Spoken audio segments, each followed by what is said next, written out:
Hi అండి. నమస్తే. తెలుగు నవలా శ్రోతలకు లక్ష్మి కథల ప్రపంచానికి స్వాగతం. అరికెపూడి కోడూరి కౌసల్యాదేవి గారు రచించిన తపోభూమి అనే నవలను వింటున్నాం కదండి. ఈరోజు ఈ వీడియోలో మనం పార్ట్ 2 వినేద్దామండి. నందు, అదే వాళ్ళ దృష్టిలో అదంతే, దారి తప్పి నడవడం. వాళ్ళు ఏ ఘోరానికో తలపడతారు, నీ డబ్బును విషంలా చూస్తారు, తమ ఇంటి పరువు మర్యాద గంగలో కలిపావని నిందిస్తారు, తమకు నీ పాపకార్యం వల్ల పుట్టగతులు లేకుండా పోయాయంటారు. ఈ వృద్ధాప్యంలో వారికి అంత మనస్తాపం కలిగించిన నిన్ను సమాజం కూడా అడుగడుగునా హేళన చేస్తూ నిరసిస్తుంది. అబ్బా ఆపరానందు, వినలేనన్నట్లుగా 2 చెవులు చేతులతో మూసుకున్నది. ఇటువంటి సంఘటన జరిగినప్పుడు ఏ సనాతనులైనా అలాగేగా ప్రవర్తిస్తారు. ఈ సమస్యలు సమరతతో పరిష్కరింపబడడం సినిమాలలో చూస్తాం గాని యథార్థంగా ఎక్కడైనా జరిగిందా అక్క? నాన్నగారికి అమ్మకు నచ్చజెప్పగలనని అనుకున్నాను. పరాయిళ్లల్లో ఊడిగం కంటే సంస్కార భూయిష్టమైన ఈ మార్గం ఎన్నో రెట్లు మిన్నానడమే కాదు, సరైనది అని అంటాను. పెద్దల అవగాహన దృక్పథము వేరుగా ఉంటాయక్క. తెలుసురా, అక్క అయితే తిట్టిపోస్తుంది, అమ్మ అర్థం చేసుకుంటుంది. నాన్నగారు నందు, ఇంతకు నీ అభిప్రాయం ఏమిటి? ఆయన మంచివారైతే నీ అంత అదృష్టవంతులు ఉండరక్క. మంచివారే నందు, 4 నెలల నుండి చూస్తున్నాను. చాలా విశాల భావాలున్నాయి. కానీ నా అదృష్టం ఒకటే కాదు నేను ఆలోచించేది. తెలుసు, కానీ ఇక మా గురించిన తపన వదిలిపెట్టక్క. అమ్మ నాన్నగారులను నేను చూసుకోగలను. నువ్వు నీ జీవితానికి ఒక దారి ఏర్పరచుకుంటుంటే ఈ సమస్యలు అందుకు అడ్డుగా నిలవకుండా నేను ఎలాగో నెట్టుకుని వస్తాను. నోరు మొయ్యరా. నా జీవితానికి దారి ఆలోచించుకునే స్వార్థపరురాలనైతే ఇంతకాలం ఆగడం దేనికి? నా దారి నేను చూసుకుంటే మీకు, ముఖ్యంగా అమ్మకు నాన్నగారికి నిలువ నీడ కూడా ఉండదు తెలుసా? అక్క పెళ్లికి ఈ ఇల్లు జగన్నాథం గారికి తనఖా పెట్టి తెచ్చిన 25,000 అప్పు, ఇంకా ఇల్లు గడవడానికి నా చదువుకు నీ చదువుకు తెచ్చిన అప్పు 4,000, అంతా వడ్డీతో 51,000 అయ్యాయట. ఆయన నాన్నగారిని ఒత్తిడి చేస్తున్నాడు. అదే ఆయనకు సగం అనారోగ్యం. 51,000? నందు క్షీణస్వరం అతడొకే వినిపించలేదు. అవును, నా జీతం ఇంటి ఖర్చులకు బొటాబటీగా సరిపోతుంది. నాన్నగారి మందులు ఎక్కడ కొనను? అందుకే ట్యూషన్స్ ఒప్పుకున్నాను. అర్థం చేసుకున్నానక్క. అందుకే నేను చదువుమాని ఏ నౌకరియో చూసుకోవాలి. అవేమీ అంత తేలికగా దొరకడం లేదు. కానీ ఉద్యోగాలకు వచ్చే జీతం ఎంత? దానితో 50,000 అంటే 1,00,000 అప్పు తీర్చగలవా? నందు నుండి నిట్టూర్పే సమాధానమైంది. మన విషయాలన్నీ డయానాకు తెలుసు, ఆమె వల్లనే చార్లెస్కు తెలుసు. అధికారినని గర్వం లేదా ఆయనకు? ఒకసారి నాన్నగారిని హాస్పిటల్లో చేర్చినప్పుడు ఆఫీస్లో ఇంకో అధికారి ఆ దరఖాస్తు తిరస్కరించినప్పుడు చార్లెస్ మన పరిస్థితిని సానుభూతితో అర్థం చేసుకుని ఆ లోన్ను ఇప్పించారు. అలా అలా మాకు స్నేహమైంది. ఆ అప్పు ఎంత? 3,000. అమ్మకు చెప్పకు, బాధపడడం కంటే ఏం చేయగలదు పాపం. ఒక విషయం ఆలోచించక్క. ఈ అప్పు నిమిత్తం సరిపడినా సరిపడకున్నా ఈ ఇల్లు తీసేసుకోమని జగన్నాథం గారిని బ్రతిమలాడదాం. అద్దె ఇంట్లో బ్రతుకులు వెళ్ళదీసుకుందాం మనిద్దరి జీతాలతో. అంతేగాని అంతో ఇంతో ఇవ్వవలసిన అల్లుడి దగ్గర ఎదురు డబ్బు తీసుకుంటే అతడికి చులకన కాదు. అందున మతాంతర వివాహం. ఆయనటువంటి మనిషి కారు. అలానే అనుకుంటారక్క చాలామంది. మొదట నాకేమిటో భయంగా ఉంది. నువ్వు అసలు ఈ వివాహం ప్రసక్తిని ఉపసంహరించుకోవడం మంచిది. మా అందరి కోసం నువ్వు బలైపోవద్దు. చాలాసేపు నిశ్శబ్దం పరిపాలించింది. కోపమా అక్క? జవాబుగా నీరసంగా వచ్చింది సమాధానం. నందు, ఒక గమ్యం చేరడానికి చాలా దూరం ప్రయాణం చేశాక వెనక్కు తిరగడం అసాధ్యం. ఎదురుకు పరిగెత్తే రైలు వెనక్కు తిరగదు. అది గమ్యం సుదూరంలో ఉన్నప్పుడు. అక్క, ఏ ఎత్తినో మానవతిద శక్తినో చూసిన మనిషిని విపరీత భయం గొంతు నొక్కితే బలవంతంగా అరిచేసరికి కేకలా ఉన్నది నందు సంబోధన. ఆ తరువాత భయంకర నిశ్శబ్దం ఆవరించింది. నువ్వే ఇంత తెలివి తక్కువగా ప్రవర్తించావా అక్క? కృష్ణ అదిరిపడడం ఆ చీకటిలో కూడా స్పష్టంగా కనిపించింది నందుకు. నీ అనుమానం అర్థమైంది నందు. అంత నీచమైన తొందరపాటు కలది కాదురా నీ అక్క. జగన్నాథం గారు తన బాకీ తీర్చలేమన్న అనుమానంతో కోర్టుకు వెళ్ళి డిగ్రీ పొందారు. మన ఇల్లు వేలానికి పెట్టే ప్రయత్నం జరుగుతున్నా కూడా నాన్నగారు నిమ్మకు నీరెత్తినట్టుండడమే కాక ఇంట్లో ఎవ్వరికీ తెలియనీలేదు. ఏ ప్రయోజకత్వం లేకున్నా వ్యవహారాలు ఆడవాళ్లకు తెలియని అవసరం లేదనే అహంభావుకతకు తక్కువ లేదు. వింటున్న నందు నిస్సహాయ క్రోధంతో జుట్టు పీక్కున్నాడు కసిగా.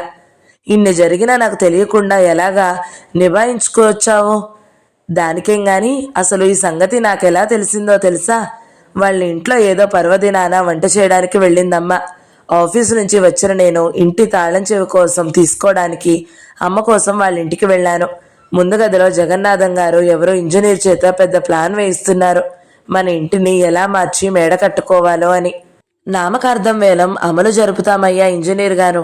నా తడాకా తెలిసిన ఎవడు నాతో పోటీకి నిలిచి వేలం పాటుకు వస్తాడో ఆఖరుగా మనకే ఖరారు చేయించుకుంటాను. ఆ జాగ్రత్తలన్నీ నేను తీసుకుంటాను గాని మీరు అతి ఆధునికమైన ప్లాన్ తయారు చేయాలి. ఇంజనీర్ తటపటాయిస్తూ అన్నాడు. జగన్నాథం గారు, నేను ఒక్క మాట చెబుతాను, వింటారా? ఓ, ఎంత ఫీజైనా తీసుకోండి. అతి ఆధునికంగా ఇక ఈ ఊళ్ళో ఎవ్వరూ ఇంతవరకు కట్టినటువంటి నవీనమైన భవంతి కట్టాలనుకుంటున్నాను. అది కాదండి, పాపం దశరథ రామయ్య బ్రతికి చెడ్డవాడు.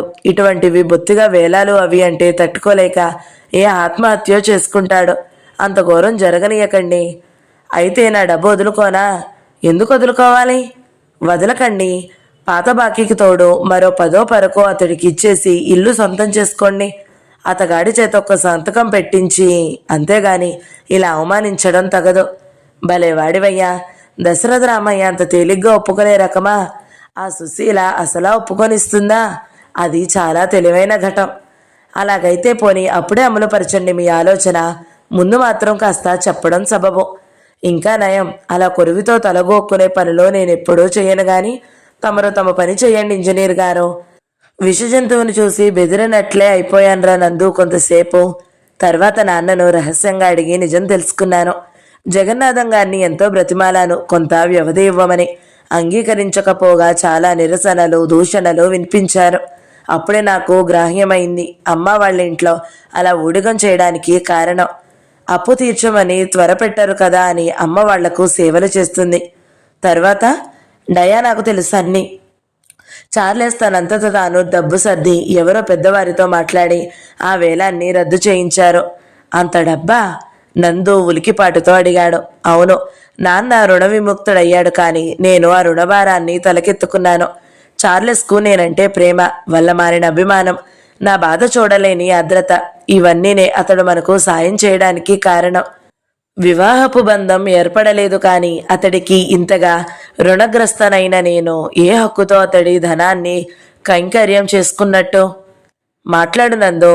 ఇప్పటికీ నందగోపాల్ నుండి ఏ మాట లేదు. సరే, నేనే చెప్తానులే విను.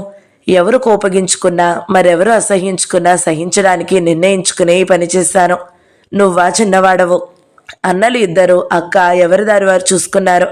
నేను మాత్రం కన్నవారికి సాయపడి గూడు నిలపగలిగానని, నేనేమైనా వారికి మాత్రం నీడ ఉంటుందని, ఇది నా స్వార్థం కొరకు కాదని తృప్తిగా ఉన్నాను.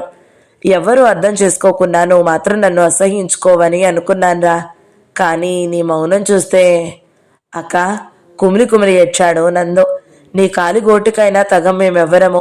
నీ సంపాదనతో బ్రతుకుతూ ఇక నీ త్యాగం నీడన బ్రతకవలసిన మేము నిన్నసహించుకుంటే పుట్టగతులుంటాయా? నందు, ఏడుపు తెలివిని హరింపచేస్తుందిరా. ఏడవకు. కర్తవ్యం ముందు ఏం చేయాలన్నది ఆలోచించు. అది నువ్వే చెప్పు, నాకు మతిపోతుంది. నువ్వు ఈ మానసిక సంఘర్షణను ఎలా తట్టుకున్నావా అని ఆశ్చర్యపోతున్నాను. ఎవరో బలవంతంగా ఏడుపును అదిమి పెడుతున్నట్లుగా వినవచ్చి అక్క తమ్ముళ్ళిద్దరూ ఒకేసారి వెనక్కి చూశారు. డాబా పిట్టగోడన ఆనుకుని ఉన్న సుశీలమ్మ అస్పష్టంగా కనబడింది. అమ్మా, నువ్వు? ఒక్క ఉదుటున వచ్చి కృష్ణను ఒడిలోకి తీసుకుంటూ భోరుమన్నది ఆ తల్లి. ఊరుకో అమ్మా, ఎవరైనా వింటారో. నువ్వెప్పుడొచ్చావు? నువ్వు అన్నం ఎందుకు తినలేదో నాకు తెలిసే తల్లి. నాకు చాలదని 2 మిఠాయిలైనా తింటావని తీసుకొస్తే ఈ మాటలు వినవలసి వచ్చింది. ఇలాంటి విషయం విన్నందుకు ఈరోజు చెడ్డ రోజు అనుకోనా? నీ బ్రతుక్కి ఓ దారి ఏర్పడుతున్నందుకు మంచి రోజని అనుకోనా? మరలా మరలా ఏడవసాగింది. కృష్ణ కూడా దుఃఖాన్ని ఆపుకోలేకపోయింది. అమ్మా, నీకు నా మీద కోపం లేదుగా? కృష్ణ చెంపల్ని నిమురుతూ సుశీలమ్మ అన్నది. అప్రయోజకురాల్ని, పెళ్లి వయసు దాటిపోతున్నా నీ చేత ఉద్యోగం చేయించుకు బ్రతుకుతున్నవాళ్ళం, ఇంకా కోపం కూడానా అమ్మా? నేనంతా విన్నాను. నీకు దేవుడు మేలు చేస్తాడు కృష్ణ. తల్లిదండ్రుల కోసం ఇంత త్యాగం చేస్తున్నావు. అమ్మా, తన చెవులను తానే నమ్మలేనంత ఆశ్చర్యంగా ఆనందంగా అన్నది కృష్ణ. అవునమ్మా కృష్ణ, అమ్మ సనాతనురాలు, అర్థం చేసుకోదు అనుకున్నావు నువ్వు. అదేమీ కాదు, ఈ లోకాన్ని చూసి చూసి నేను అర్థం చేసుకున్నాను. డబ్బున్న వాళ్ళ జోలికి రాదు ఈ ప్రపంచం, ఈ సంఘం కూడా. కులం మమ్మల్ని, మా నిజాయితీని ఏం ఉద్ధరించింది గనుక మీకు మేము నీతులు చెప్పడానికి? నీకు దొరికిన ఈ అదృష్టాన్ని, అవకాశాన్ని నేను పోగొట్టనమ్మా. కృష్ణ ఆనందాతిరేకంతో పసిపిల్లల తల్లిని చుట్టేసింది. నువ్వెంత మంచిదానివమ్మా. అందరు స్త్రీలు ఇంత సంస్కారవంతంగా ఉంటే ఎంత బాగుంటుంది మన సంఘం. నందు, ఆ అబ్బాయిని నువ్వు చూసావా? చూశానమ్మా, రూపవంతుడే. ఇక గుణం అక్కకి తెలియాలి అని నవ్వేశాడు. పోరా, వెదవ కామెంటు నువ్వును. కృష్ణ, నాకోసారి ఆ అబ్బాయిని చూడాలని ఉన్నదే. నందు, నువ్వేమంటావు? రేపు భోజనానికి పిలుస్తావా? నీకు పుణ్యం ఉంటుంది, ఆ పని చేయకు. ఇంటికెందుకు, రభస రేగడానికా? నాన్నగారు, పెద్దక్క అందరూ ఆమోదిస్తారా, అడ్డు వేస్తారా అనేది ఆలోచించు. అది నిజమే, కృష్ణ అన్నది. నేనే ఏదో ఉపాయం చేస్తాలేమ్మా. నందు చెప్పినట్టు ఇక్కడికి ఆయనను రప్పించడం తెలివైన పని ఏమాత్రం కాదు. ఇంకో మాట విను, ఆవేశపడకో. తప్పుతుందా? చెప్పు, ఏమిటో. ఆ ఇంటిని నాన్నగారు గాని అన్నయ్యలు గాని ఎవరు అమ్మడం, తాకట్టు పెట్టడం ఏమీ చేయలేరిక. ఆఖరివాడు నందు. అందుకే బాగా ఆలోచించి ఈ ఇల్లు మీ ఇద్దరి పేర రాయించాను. చార్లెస్ ఈ ఇంటిని జగన్నాథం గారి దగ్గర తాను కొనుక్కున్నాడు. ఆయనకు తెలియదు చార్లెస్ మన మనిషి అని. తెలిస్తే అమ్మరు. అది చార్లెస్ నందుకు బహుమతిగా రాశారు. ఇది మాత్రం నాకు ఇష్టం లేదక్క. మరీ అప్రయోజకుడిగా. ఆగరా, అమ్మను నువ్వైనా కనిపెట్టుకునుండవా? నాన్నగారికి మందులవి ఎలా వస్తాయి? నువ్వే ఇవన్నీ చేయాలి, అందుకే అలా చేయించాను. ఆపదలో ఆత్మీయులు సాయం తీసుకోవడం తప్పు కాదు. నీకంత అభిమానం ఉండడం మంచిదే. మన అవసరాలు గట్టెక్కి నీకేదో ఒక దారి దొరికిన నాడు నువ్వు ఏదైనా ఒక విపత్తులో ఉన్న కుటుంబాన్ని ఆదుకో. చార్లెస్ చూపిన మంచి మార్గాన. ఏ తల్లి కన్న బిడ్డడో దైవం చల్లగా చూడాలి.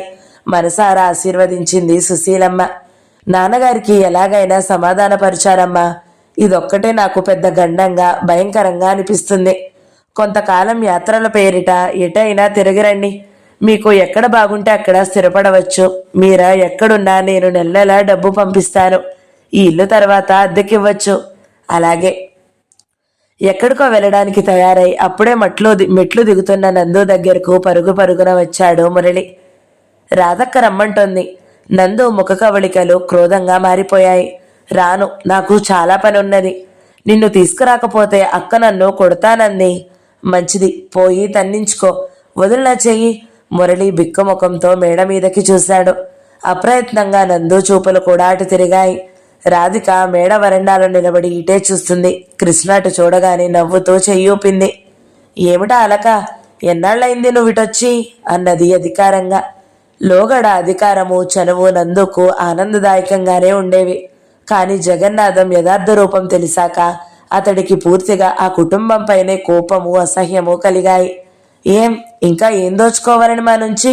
మమ్మల్ని ఇలా బ్రతకనియ్యరా మీరు? కర్కసంగా అంటున్న అతడిని మొదట విస్మయంగా చూసిన రాధిక అంతలోనే పకపకా నవ్వేసింది. అది ఏ సినిమా డైలాగో నాకు తెలియదు గాని, ఏమిటి, ఎక్కడికేమిటి నువ్వు వెళ్లాల్సినది? నాకంటే ముఖ్యమైన పనా? ఎవరిది అంటూ రాధిక తల్లి కూడా వచ్చి అక్కడ నిలబడింది. ఏవయ్యా గోపాలం, అసలెక్కడా ఇటు రావడం లేదేమిటి? ఆప్యాయంగా అడిగిందామె. రాజేశ్వరమ్మపై ఎవరికైనా సదభిప్రాయమే. ప్రేమాప్యాయతలు గల వ్యక్తి అని పేరు. అందుకే నందగోపాల క్రోధం అప్రయత్నంగానే తగ్గి వదనంపై దరహాసం చిన్నెలు పరుచుకున్నాయి. వచ్చి కాఫీ తీసుకువెళ్ళు గోపాలం, చాలా రోజులైంది నిన్ను చూసి.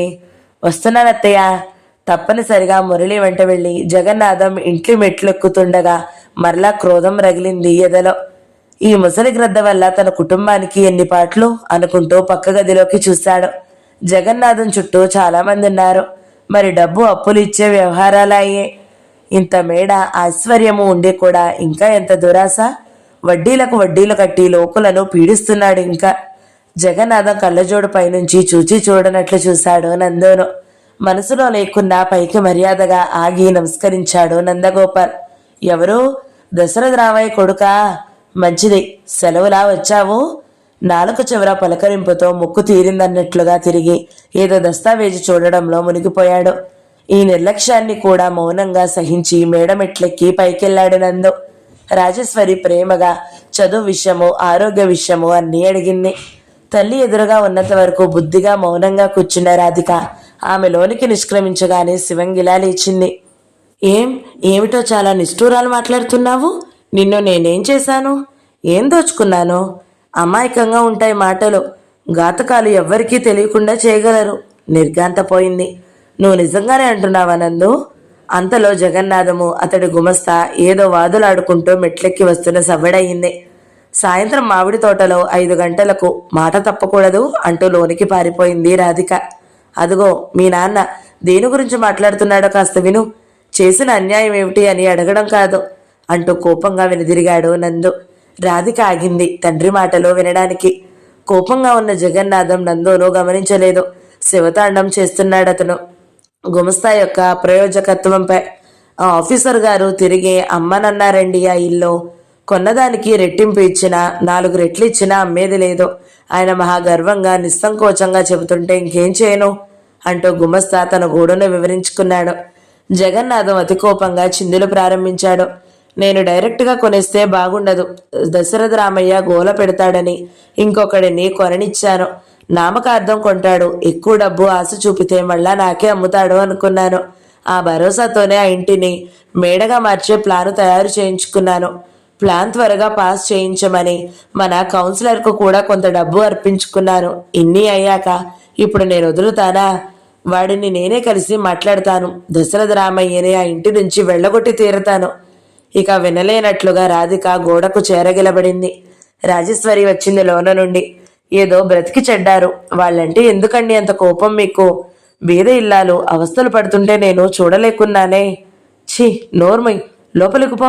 వెదవ ఆడపెత్తనాలు. ఆ ఉరుములు చాలు. రాజేశ్వరి మరి నోరెత్తలేదు. ఎందుకే నీకు వాళ్ళంటే అంత ప్రేమ? నీ పుట్టింటి వైపు దూరపు చుట్టాలనేగా అలా పడిచేస్తావు? అలానే చూస్తుండు. ఆ ఇంటిలోని వాళ్ళని రోడ్డుపై నిలబెడతాను తీవ్రంగా అనేసిన జగన్నాథం అంతకంటే తీవ్రంగా వచ్చిన జవాబు విని వెనక్కు తిరిగి చూశాడు. నందగోపాల్ మెట్ల మీద ఉన్నాడు. నీ వల్ల కాదు జగన్నాథం మమ్మని రోడ్డు మీద నిలపడం. దేవుడు అనేవాడే ఉంటే నీకే ఆ గతి పట్టడం నేను చూస్తాను. కొన్ని లిప్తల కాలం జగన్నాథం కనులు నోరు తమ స్వధర్మాన్ని విస్మరించినట్లుగా నిలబడిపోయాడు. అంతలో తేరుకుని ఇనుమడించుకుని కోపంతో రుద్రావతారమే దాల్చాడు. ఏరా పిల్లకాకి, ఏం చూసుకునిరా అంత ఎగురుబాటు? అరే నువ్వు మా ఇంట ఆ ఇంట పని చేసుకుని బ్రతుకుతున్న దాని కొడుకువి. నీకింత కంఠం లేస్తుందేరా? 50,000 రా. నా డబ్బు నీ బాబు తిన్నాడు. తలుచుకుంటే నిప్పు నీరు కూడా పట్టనీయను. జాగ్రత్త. ఏ తాగిన మైకంలోనున్నా ఉన్నావేమో. నేను ఎవరినో తెలియక మాట్లాడుతున్నావు. పో. నందు అప్రయత్నంగా రాధిక దశ చూశాడు. ఆమె తల్లి రాజేశ్వరి కూడా నిస్సహాయలై కన్నీటితో చూస్తున్నారు ఆ అప్రియ దృశ్యాన్ని. నందు హేళనగా నవ్విన నవ్వులో రాధికకు అనేక అర్థాలు స్ఫురించి చూపులో నేలవైపై మరల్చింది. పోరా, ఇంకా నిలిచి ఉన్నావేం? జగన్నాథం చిత్కరింపు నందుని కూడా రెచ్చగొట్టింది. పోతానురా. నువ్విటువంటి కాలసర్పానమని తెలియక ఇంతకాలం నిన్ను మామ అని పిలిచి గౌరవించాను. ఛీ, నువ్వొక మనిషివేనా? తెల్లనివన్నీ పాలనుకునే అమాయకులు గనుక మా అమ్మ నాన్న నిన్ను నమ్మి మోసపోయారు. ఆ పైన జగన్నాథం విసిరే రుసరుసల వెనకనే విసవిసా వెళ్ళిపోయాడు. జగన్నాథం గుండె ఆవేశంతో ఎగిసెగిసిపడింది. కనులు అగ్ని కళాలే అయ్యి సెగలు గక్కాయి. బ్రుకుటి ముడి మరింత బిగిసింది యోచనలతో. క్రౌర్యమంతా తల పంకింపులోనే ఒలికింది. ఎదుట లేని నందుపై కోపం కూడా కళ్ళెదుట ఉన్న సతీ సమేతలపై కురిపించాడు. జాగ్రత్త, ఆ ఇంటి కాకి కూడా ఇంటిపైక వాలకూడదు. ఇందుకు భిన్నంగా జరిగిందో చర్మం ఒలిచేస్తాను. ఆ హుంకరింపు ఆ మేడలోని జనాన్నే కాదు, మేడనంతను దడదడలాడించి గడగడలాడించింది. అవును, ఇక అంతే జరుగుతుంది. జగన్నాథం శాసనం ఆ ఇంటిలోనే కాదు, ఆ వీధికే చండ శాసనం. దూరం నుండే నందు వస్తున్నాడని గ్రహించిన రాధిక మనసు ఎంతోసేపటి నుండి ఎదురు చూస్తున్న నిరీక్షణ ఫలవంతమైనందుకు సంతోషించిన అంతలోనే భయంతో గుండెదడ ప్రారంభమైంది. భగవాన్, ఈ సమావేశం ఫలితం ఎలాగుంటుంది? నందు రాధికను గమనించినట్లే వచ్చి మామిడి చెట్టు కింద కూలబడ్డాడు. ఆ ఎదురుగానే మోటబావి పక్కన విరగబూసిన బంతి చెట్ల దగ్గర నిలబడిన రాధిక చాలాసేపు చూసింది నందు తన వైపు చూస్తాడని. ఎప్పుడు బంతిపూలు చూసినా నువ్వే గుర్తొస్తావు రాది, విరగబూసిన బంతి పువ్వులా ఉంటావు అంటాడు ఎప్పుడు నందు తనను. అందుకే ఆ సరసన సల్లాప ధోరణిని మరలా అతడిలో రప్పించాలనే ఆమె చాలాసేపు ఆ బంతిపూలను సవరిస్తూ అక్కడే నిలిచిన అతడు నేలపై గీతలు గీస్తూ దీర్ఘాలోచనలో ఉన్నాడు. ఆ వదనంపై క్రోధం లేదు, సరసత భావమూ లేదు. ఒడి నిండా బంతిపూలు కోసి తెచ్చి అతడి ఎదుట పోస్తూ సమీపంలోనే కూర్చుందామె. ఇప్పటికీ అతడిలో చలనం లేదు. నందు, నీ కోసం చూసి మధ్యాహ్నం నువ్విక్కడికి రావేమోననుకున్నాను అన్నది అతి మంద్రస్వరాన. చివారణ తల ఎత్తిన నందు కనులు రాధికను తదేకంగా చూడసాగాయి. ఆమె మనసులో భావాలను చదవడానికి ప్రయత్నిస్తున్నట్లుగా. ఏ పరిస్థితులు ఎలా ఉన్నా ఎప్పుడు ఆనందంగా ఆప్యాయంగా ఉండే నీలో ఇంత ఆగ్రహం కూడా ఉందని ఈరోజే తెలుసుకున్నాను నందు. ఏమన్నావు? ఆగ్రహమా? నాదా? అంతేకాని నీ తండ్రిది అన్యాయం కాదా? ఎలా అనగలుగుతున్నావా మాట? ఇదే నీకు జరిగితే నువ్వు శాంతంగా ఉండగలవా? బంతిపూలతో నందు పేరును పేర్చుతున్న రాధిక నుంచి ప్రత్యుత్తరం ఏమీ రాలేదు. ఆగ్రహం అని అనుకురాది. మాకు జరిగిన అన్యాయానికి నా మనసు ఆక్రోశంతో అరిచే అరుపులు నీకు ఆగ్రహంగాను గర్వంగాను విరగబాటుగాను అనిపించవచ్చు. అటువంటి అనుభవాలు లేనిదానవు గనుక మాట్లాడవే. బేలగా తల ఎత్తిన ఆమె నేత్రాల నిండా నీరు. ఎలా మాట్లాడతాను? ఆ కాలసర్పం కూతురునేగా నేను. ఎంత ద్వేషం నీకు మా మీద అనుకొని ఈ జవాబు అతడు ఆగ్రహపడలేదు. రాధిక ఊహకు భిన్నంగా అతడి నేత్రాల నిండా విస్మయం కనిపెట్టింది. క్రమంగా ఒక చిరుమందహాసం వెలిసింది ఆ పెదాలపై. నీ పితృభక్తికి నా జోహార్లు రాది. ఇంతటి కట్టడి ఐక్యత్యము గల కుటుంబం గనకనే మీ ఐశ్వర్యం ఆనాటికి ఆనాడు వృద్ధి చెందుతుంది. ఒకరినొకరు విమర్శించుకునే కోట్లాటే గుణాలు కనుకనే మేమిలాగా ఆనాటికి ఆనాడు క్షీణించి మీ వంటి వారి చేత చిత్కారించబడుతున్నాము. నేనే నీ స్థానంలో ఉంటే గనుక అటువంటి తండ్రిని జన్మజన్మలకు ద్వేషించుండేవాణ్ణి. ఇందులో నా అపరాధం ఏముంది నందు? నేనెప్పుడూ నిన్నే మాటలు పూర్తి కానియకుండా దుఃఖం ఆమె గళాన్ని అదిమపట్టింది. అతడి వదనంలో గాని స్వరంలో గాని ఎటువంటి మార్పు లేదు. పూర్వపు నినాదంతోటే మాట్లాడాడు. అవును, నీ తప్పేమీ లేదు. నువ్వు నా బాల్య స్నేహితురాలు, నా అభిమాని అయిన రాధికవే. అందుకే నీ ఆజ్ఞ ప్రకారం ఇక్కడికి వచ్చాను. అంత దుఃఖంలోనే ఆమె కనులు ఆనందంతో మెరిశాయి. కనులు తుడుచుకుంటూ థ్యాంక్స్ నందు అనగలిగింది. అతడు తన మాటలకు పొడిగించాడు. విను, నీకు ఏ తండ్రి అయితే అతి ప్రేమాస్పదుడో అతడు నాకు బద్ధశత్రువు. అతడి సర్వనాశనం నేనెందుకు కోరుకుంటున్నానో విను. నందు, ప్లీజ్, ఆ దుఃఖం ఆపి యథార్థాలను సరిగా విను. ఏడవడానికి బ్రతుకంతా ఉంది. మనిద్దరం మాట్లాడుకోవడానికి మాత్రం ఇదే ఆఖరి సమాగమం. మా అక్క పెళ్లికి ఇచ్చిన అప్పు పై వడ్డీలకు వడ్డీలు గుప్పించి ఆ వంకన మా ఇంటిని అంతా కబళించాలని చూశాడు నీ తండ్రి. ఆ బెంగతోనే మా నాన్న మంచం పట్టాడు. ఉద్యోగం పోయింది. అమ్మ అభిమానం విడిచి మీ ఇంట ఆ ఇంట పనులు చేసి తెచ్చి పోషించుకుంటున్న ఈ బీద కుటుంబానికి ఈ మాత్రం మనశ్శాంతి కూడా లేకుండా చెయ్యాలని మీ నాన్న ఇంటిని వేలంపాటికి పెట్టించే యత్నం చేశాడు. అయితే ఒక దైవం అతడి పాడు ప్రయత్నానికి అడ్డు వచ్చి మా ఇంటి వేలాన్ని ఆపాడు. అతడు మా చిన్నక్క స్నేహితుడు కావచ్చు, కానీ పరిణామాలు మాత్రం తాపీగా ఉండవు. మా అక్క క్రిస్టియన్గా మారి అతడితో జీవితం పంచుకోబోతుంది. అవును, ఎందుకంత ఆశ్చర్యం? ఇది మన యువతరం ఆనందంతో ఆమోదించి ఆహ్వానించవలసిన ఆహ్లాదకరమైన మార్పు. వరకట్న దురాచారాన్ని కులమత భేదజాడాన్ని సంహరించగల అభ్యుదయకరమైన మార్పు. కానీ ఇంకా పాత పద్ధతిలోనే జీవిస్తున్న మా నాన్నగారు పరువు కోసం ప్రాకులాడుతూ ఉన్నదంతా హరించుకుని పేదరికంలోకి జారిపోయి జబ్బుపడ్డ నాన్నగారు ఈ అసాధారణమైన అనూహ్యమైన మార్పును ఎలా తట్టుకుంటారు? ఏ అవాంఛనీయమైన పరిస్థితిని సంఘటనను తప్పించడానికి అక్క ఇంత సాహసం చేసిందో ఆ అభిమతం ఈరేడుతుందా? ఫలితం దక్కుతుందా? ఏం జరుగుతుంది? ఏం జరగనున్నది? నా తల 1000 ముక్కలైపోతుంది. అంతకంతకు ఆవేశపూరితుడై మాట్లాడుతున్న నందోను నిరుత్తరమైన నిశ్చజనంగా చూడసాగిన రాధిక కనులు రెప్పవాల్చక నిశ్చలంగా అతడి వైపునే నిలిచిపోయాయి. ఆ కన్నులలో ఆక్రోశం, ఆవేదన, అసహాయత, అభ్యర్థన, అపార్థం వలదనే అర్థింపు అన్నీ కలగాపులగంగా కనపడుతున్నట్లుగా పరిశీలించగల స్థితిలో లేదు నందు మానసిక పరిస్థితి. ఆమెతో మాట్లాడుతూనే ఉన్న అతడి చూపులు ఎక్కడో ఉన్నాయి. ఆ ఆలోచనలు ఇంకెక్కడో కేంద్రీకరింపబడ్డాయి. పృథ్వీలోనే వేదననంతరూ తానే భరించుతున్నంత అలసత్వం అలుముకున్న వదనం. ఇవన్నీ నీకు నేను చెప్పకూడదు రాది. నీకై నీవు ఇవన్నీ ఎవరికీ చెప్పకు. ఆ రోజు ఎటో అనివార్యమే. ఈలోగానైనా కాస్త శాంతిగా ఉండనిద్దాం పరిస్థితులు. నీ గౌరవనీయులైన తండ్రిని నేను నిందించినందుకు ఈ కారణాలు సంజాయిషీలో చాలనుకుంటాను. చాలవనుకున్నా నేనింకా కోరగల క్షమాపణలేమీ లేవు అంటూ లేచాడు వెళ్ళిపోవడానికి ఉద్యుక్తుడవుతూ. మెరుపులా లేచి అతడి దారికి అడ్డు నిలిచింది రాధిక చేతులు అటూ ఇటూ అడ్డుగా చాపుతూ. ఈ నిందలు నిష్ఠోరోక్తులక నేనింత శ్రమపడి వచ్చాను. మన మధ్య మరో రకం మాటలను ఆశించాను నందు నేను. అంతవరకు లేని క్రోధం ముప్పిరుగనగా నందు ముఖ కవళికలు అప్రసన్నంగా మారిపోయాయి. పరిస్థితి తెలియకపోవడానికి నువ్వేమీ చిన్నపిల్లవు కాదు. ఇప్పటికే జీవనమృతులమైన మాకింకా సజీవ సమాధిలో నిర్మించకు. ఇంతకాలం మన మధ్య డబ్బు తెర ఒక్కటే అడ్డుగా ఉండేది. ఇప్పుడు కులమతాల ఇనుప కడ్డీలు కూడా లేచాయి మన మధ్య.